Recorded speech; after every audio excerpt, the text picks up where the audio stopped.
Monsieur Barre, bonsoir. Bonsoir. Quelle rentrée, quelle forme! Vous voilà tout aminci sur ce que vous appelez votre petit matelas de popularité. Je crois que mon petit matelas est une expression qui a eu du succès. Non, ce que je voulais dire simplement, c'est que j'étais resté assez paisible. Je n'avais pas été un agité au cours de ces derniers mois, et qu'en dépit de cela, je constatais que les Français me manifestaient encore leur confiance et leur sympathie. C'est ce qui me donne la possibilité de m'exprimer. Monsieur Barre, on voit de semaine en semaine des affaires qui éclatent et qui entachent les partis politiques, les hommes politiques, les grandes entreprises françaises. Vous estimez que cette opération, ces révélations sont saines, qu'il faut aller encore plus loin pour assainir le climat en France, ou vous pensez que déjà les juges vont trop loin? Madame, les révélations, quand elles se rapportent à des faits qui existent, ne peuvent pas être considérées comme malsaines ou saines. Elles décrivent une situation contre laquelle il faut s'efforcer de lutter. Je crois qu'il faut que la justice puisse suivre son cours sans aucune interférence. Les Français croient souvent que, selon que l'on est puissant ou misérable, la justice n'exerce pas pour les premiers et s'exerce pour les seconds. Et ils ont tort de le penser? Dans certains cas, il est certain que des interférences se produisent. Il faut que des législations soient adoptées. La loi Sapin allait dans une bonne direction, mais à mon avis, cette loi doit être renforcée, en particulier pour tout ce qui concerne les opérations qui sont menées dans le cadre de la décentralisation. Et ce qu'il faut, je crois, réussir à obtenir, c'est une grande transparence.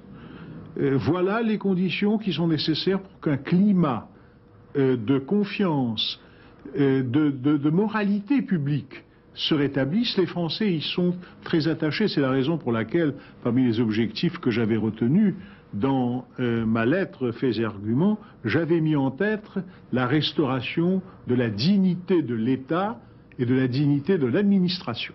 Précisément, Monsieur le Premier ministre, dans cet article, vous mettiez aussi en garde contre le climat électoral et la surenchère, sinon de démagogie, je ne crois pas que ce soit tout à fait le mot que vous ayez employé, mais enfin de promesses en tout genre. Monsieur Giscard d'Estaing a publié aujourd'hui dans le Figaro son plan pour le plein emploi, et il explique dans cet article qu'au fond, il y a quelques années, il a lui-même mal abordé le problème de l'inflation. Il dit: nous avons fait du dirigisme, on aurait dû se montrer faire une politique plus libérale. Vous étiez à l'époque son Premier ministre, ministre Mais des j'ai Finances. Commencé la politique libérale. Mais vous vous sentez visé par l'espèce de mea culpa qu'il fait dans cet article? Mais je crois qu'à l'égard des problèmes de l'emploi, il y a à l'heure actuelle une inadéquation de la politique menée aux problèmes qui se posent. Si vous observez ce qui est en train de se passer, vous constaterez d'abord que l'emploi aujourd'hui est soumis à un dirigisme de plus en plus tatillon. Et les chefs d'entreprise sont les premiers à souligner le maquis des textes et les difficultés de formulaire. Et donc M. Giscard d'Estaing a raison sur ce plan? Il a raison. Il faut laisser le marché fonctionner. Et on a souvent dit que les rigidités du marché étaient une des causes du chômage structurel en France. C'est vrai. Le président de la République à Bayonne samedi s'est érigé une nouvelle fois en champion de la protection sociale des Français. Vous-même, toujours dans ce même article de Faits et Arguments, mettiez en garde contre ce que vous avez appelé des accès de sensiblerie sociale. À votre avis, M. Mitterrand a en quelque sorte cédé à ces accès? J'ai toujours constaté que dans les périodes électorales, les bons sentiments se manifestaient partout, quitte ensuite à ce qu'ils soient oubliés. Je crois qu'il faut à l'heure actuelle être très prudent, car la situation de la France ne permet pas de faire des promesses. La situation de la France appelle des actions qui nécessiteront des changements de mentalité, de comportement. Mais elle n'appelle pas la distribution d'une série d'avantages supplémentaires. Il faut sauvegarder notre système de protection sociale. Nous ne le sauvegarderons pas en multipliant les avantages, en distribuant la manne. C'est fini ce temps-là. Nous ne pouvons plus le faire dans le climat de compétition dans lequel nous sommes engagés. Et je ne vous cache pas que je suis préoccupé, toutes les fois que je rentre en France d'un voyage à l'étranger, de voir comme nos partenaires, qui sont nos concurrents, sont à l'heure actuelle en train de s'adapter profondément, alors que, comme nous entrons en période électorale, il n'est question que de savoir quels avantages nouveaux seront dispensés aux Français. C'est à dessein que j'ai utilisé l'expression sensiblerie sociale. Je sais, certains ont été choqués. Les belles âmes sont toujours choquées.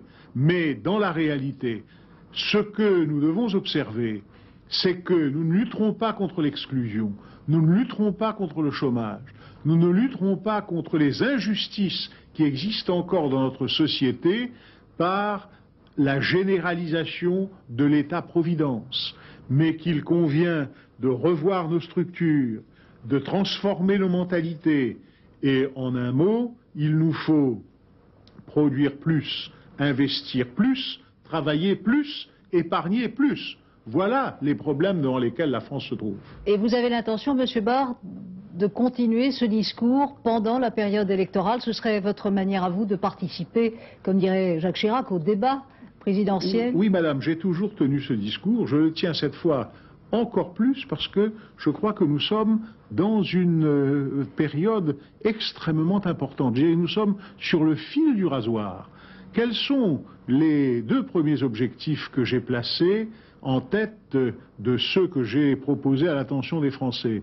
D'abord, vous l'avez signalé tout à l'heure, la restauration de l'État républicain, de sa dignité par la lutte contre la corruption. En second lieu, l'Europe. S'il y a une chose dont je suis convaincu, c'est que nos nations européennes de dimension moyenne doivent unir leurs efforts pour affronter le monde du XXIe siècle. Mais nous ne pourrons participer, nous Français, à cet effort d'unification. Nous ne pourrons le faire en particulier dans nos relations avec l'Allemagne fédérale, qui sont à la base de tout succès ultérieur de l'entreprise européenne. Nous ne pourrons le faire que si nous sommes un pays solide, que si nous sommes un pays qui réussit non seulement à organiser son développement économique, mais à assurer sa cohésion sociale. Par conséquent, nous sommes devant un problème d'adaptation.